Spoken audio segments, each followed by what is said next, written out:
Welcome to the MacroMicroCosm book review. I am your host, Vræyda, and today we are reviewing the wonderfully Canadian poetry collection debut, Throwing the Diamond Hitch by author Emily Ursuliak, published by the University of Calgary Press.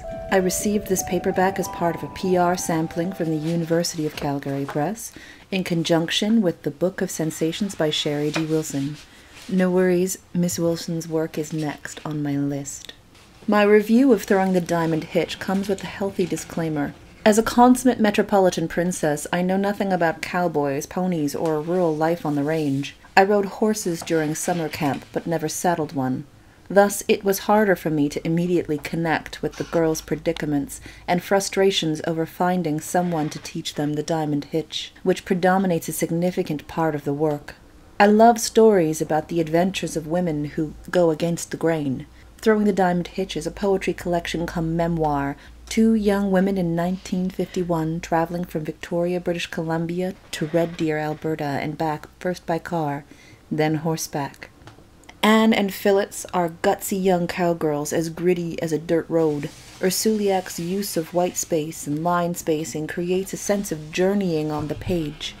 Through the coiling rope-like strands of poetic lines, one gets a sense of both the plodding quality of the horses and the difficulties with the diamond hitch itself. Well crafted and carefully chosen, the poems within the collection are a complete tale, built first on the effervescence of the two main characters, Anne and Phil, then on their dogged determination to be done with the trip.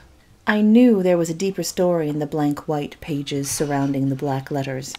Anne and Phil's adventure hung on the back of Pedro the pony like bacon and cold beans. Therein lies the problem. I wanted Ursuliak to unpack the pony and release the grit of rural Alberta and British Columbian life with more gumption. While Anne and Phil had command of their own voices, the passages left unsaid hung upon my reader's bridle like a loose leather cord. It ends as Ursuliak's grandmother Phil's journal ended, abruptly.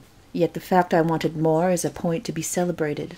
I wanted more because, like a rationed breakfast, I could eat more than my fill. True love went into the creating and the crafting of this book. I'm going to read an excerpt from page 20 and 21, Throwing the Diamond Hitch. Grab the center of the rope, lay a length along the loin, the first line of the story. Ball the last cinch in your palm, throw it over, snatch it as it swings, and hook it. Center the cinch, the story, two women on horseback and a pack pony. Every hitch needs tension, two women in the wilds alone. Pull the rope taut. As the line comes up and over, start the twisting at the withers, weave other names within the narrative. Now pull two loops, one onside, one offside, that catch the pack, twin snares for detail. The ropes are crossing, other tails entwined at the top of the load, a diamond forming a web of stories that surround the center. Two women, three horses, a cross-country trip. It's elegant and gutsy, and if you like poetry about women doing amazing things, then this is definitely for you. And if you're not a huge fan of poetry, but you like memoir, you will also enjoy this book. I thoroughly recommend everybody with a chance does so, and purchases it for somebody in their life this Christmas. I think the holidays would be a good time to sit down and read about poetry and hitches and horses that we can't see on the road nowadays. Welcome to Banff, she says on page 49, a conversation with a park warden. You cannot camp anywhere but in a campground. You cannot bring your horses to the campground. You cannot leave the horses. You cannot leave until we say you can. This is just another part of the book that makes me wish I was journeying with them all the way through BC and Alberta, in lands that I have, being a Vancouverite, never seen.